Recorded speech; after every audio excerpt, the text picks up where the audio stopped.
Friends, welcome to माधवजा।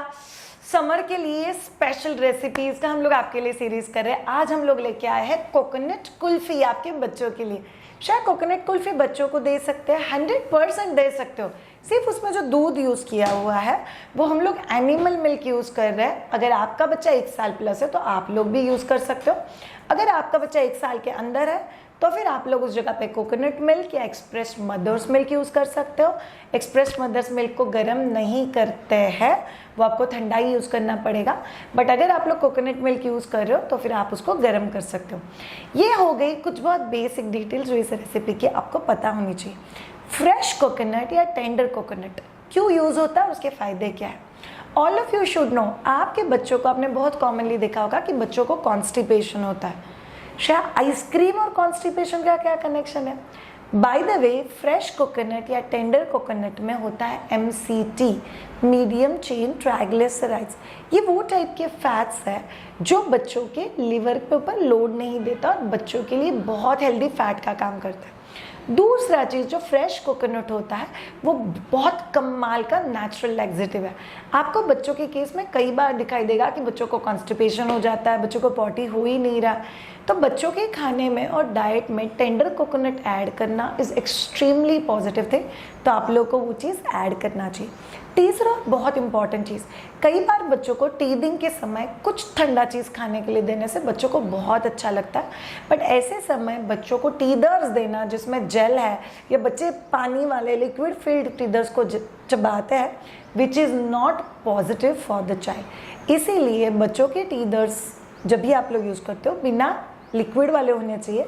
But at the same time ऐसे ice cream time अगर आप लोग घर पे बनी हुई चीज़ें बच्चों को देते हो, इट्स वेरी इफेक्टिव। आइसक्रीम से बच्चे को सर्दी खांसी कफ होगा क्या?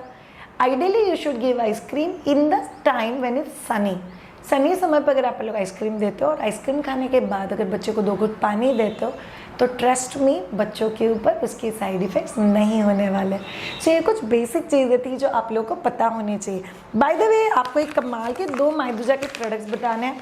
एक है मायदूजा का न्यूट्री दलिया, बहुत टेस्टी लगता है। इसको सिर्फ अदरक लहसुन का तड़का चाहिए, वो सारे फाइनली चॉप्ड वेजिटेबल्स, ये दलिया, अपना बेसिक मसाला और पानी डाल के कुकर में 4 से 6 सीटी ले लो। बहुत टेस्टी मील बच्चे के लिए तैयार हो जाता है और बहुत इजीली तैयार होता है। इसमें दाल है, तिल सीड्स है, अजवाइन है, जवार है, बाजरा है, ब्राउन राइस है और हस्क व्हीट भी है। So it's a very tasty item. दूसरा एक चीज़ जो मायदूजा के कलेक्शन से है, बार्ली या सत्तू का आटा। बाय द वे, पुराने ज़माने में कहते थे जो राजा महाराजा थे और उनके जो बच्चे थे उन लोगों को बार्ली ऑफर किया जाता था। वाई? बिकॉज बार्ली आपकी इंटरनल हेल्थ को इम्प्रूव करता है, आपकी इनर हेल्थ को इम्प्रूव करता है। So it's very very effective, इसीलिए बार्ली बच्चों को दिया जाता था।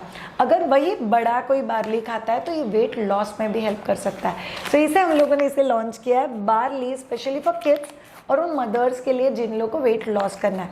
अगर आप में से किसी को भी ये दोनों आइटम मंगवाने हैं तो आप मायदूजा वेबसाइट से मंगवा सकते हो। रेसिपी की उस तरफ हम लोग आपके एक सवाल का जवाब देंगे कि बच्चा अगर खाना ही नहीं खाए तो लिप्स को लॉक करके बैठ जाए तो एग्जैक्टली उसके लिए सल्यूशन क्या है, हम लोग को कौन सा चीज़ करना चाहिए। अब आज का रेसिपी डिटेल में जानते हैं कि एग्जैक्टली ये कोकोनट कुल्फी बनता कैसे है। यामी यामी कोकोनट कुल्फी, देखो कितना प्यारा लग रहा है। अरे सोचो, शक्कर भी नहीं है उसमें। This is properly fresh peel coconut. याद रखो ऑल ऑफ यू, ये फ्रेश कोकोनट ही होना चाहिए, ड्राई कोकोनट यूज नहीं करना। It is got very good MCT, medium chain triglycerides. इसके लिए हम लोग को दूध चाहिए। आप बादाम का दूध या कोकोनट मिल्क यूज करोगे, jaggery powder and 2 tablespoon dry fruit powder. आप लोग मायदूजा का जैगरी पाउडर जरूर ट्राई करना, बहुत टेस्टी लगता है। फिर आप लोग एक ब्लेंडर लेना, उसमें कोकोनट मिल्क, कोकोनट और जैगरी डाल के उसको ब्लेंड कर देना। अच्छे से ब्लेंड हो गया, एक अच्छा सा ठीक सा आपको ग्रेवी दिखाई देगा। अभी आप लोग उसको डायरेक्टली कुल्फी कंटेनर में डाल दो। याद रखो ऑल ऑफ यू, हम लोग को एकदम पतलू सा पेस्ट नहीं चाहिए, बिकॉज ये हम लोग एकदम छोटे बच्चों के लिए अगर बनाते हो तो आप ऊपर से कोकोनट पीसेस मत डालना, उसको अच्छे से ब्लेंड करके लेना। आप ग्रेटेड कोकोनट भी यूज कर सकते हो। बच्चा अगर थोड़ा बड़ा है तो फिर उसमें थोड़े कोकोनट के पीसेस भी होने चाहिए और फिर आप उसको फ्रीजर में रख दो। And look at this, coconut kulfi is ready. Yummy tasty. So all of you, अगर बच्चा लिप्स क्लोज करता है या खाना खाता ही नहीं है तो इसकी दो वजह हो सकती है। एक वजह आप बताती है कि बच्चे को अवर्जन हो गया, मतलब बच्चे को खाना खाना नहीं है, ईदर बच्चे को ज़बरदस्ती फूड ऑफर किया गया है, या दूसरा चीज़ बच्चे को आप लोग जो चीज़ ऑफर कर रहे हो वो उसको नहीं चाहिए। ये दोनों ही चीज़ों को जैसे ही आप लोग नगेट कर दोगे वैसे बच्चा खाने लग जाएगा। याद रखो all of you, rule of feeding child is, बच्चे को पता चलना चाहिए खाना खाना मेरी ज़रूरत है, मैंने खाना खाना मेरी माँ की ज़रूरत नहीं। आप जितना पीछे पीछे घूम कर खिलाओगे, जितना ज़बरदस्ती खिलाने की कोशिश करोगे, जितना बच्चे को पाँव में पकड़ के मुंह में ठूसने की कोशिश करोगे, उतना ही ज़्यादा बच्चे का अवर्जन बढ़ेगा खाने को लेके। आप सब लोगों को एक्चुअल में रियल में सोचने की ज़रूरत है कि बच्चे ने खाना खाना ये आपकी ज़रूरत है या बच्चे ने खुशी खुशी खाना खाना ये आपकी ज़रूरत है। बच्चे को एवर्जन होने का और एक बहुत इंपॉर्टेंट रीज़न होता है कि बच्चा खाना नहीं खाना, बच्चे ने खाना फेंकना, बच्चे ने खाना मुंह तक लेके आना बट नहीं चबाना, और बच्चे ने लिप्स को क्लोज करना। इन सब चीज़ों को इतना ज़्यादा अटेंशन दिया जाता है कि बच्चा जो एक दो बाइट ले रहा है उसके बारे में डिस्कशन ही नहीं होता। और याद रखो, जिस चीज़ का डिस्कशन होगा वही चीज़ बच्चा बार बार रिपीट करता है। सो इस गेम का एक रूल है, बच्चे को खाना खिलाने का जो गेम चल रहा है उस गेम का एक रूल है, आप लोग जिस चीज़ को अटेंशन दोगे वो चीज़ बच्चा बार बार रिपीट करेगा। आप लोग जिस चीज़ को अटेंशन नहीं दोगे वो चीज़ को बच्चा बार बार रिपीट नहीं करेगा।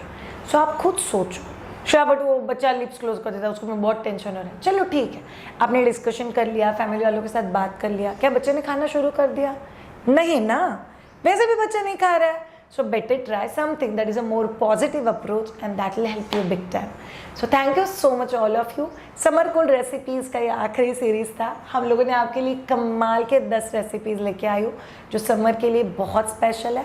अब हम लोग जाएंगे अगले सेगमेंट में। आप में से बहुत सारे लोग मायदूजा के फूड प्रोडक्ट्स खरीद रहे हो और आप लोगों को थोड़ा बहुत कन्फ्यूजन भी होता है कि एग्जैक्टली इनको पकाना कैसे है, तो हम लोग आपके लिए पूरा सीरीज़ लेके आ रहे हैं मायदूजा फूड या मायदूजा बेबी फूड से बने हुए रेसिपीज़ का collection. So see you all next video with an another question जो आपके दिल में उभर के आता है, उसके जवाब के साथ हम आपको मिलेंगे। Thank you so much all of you, have a great time, bye.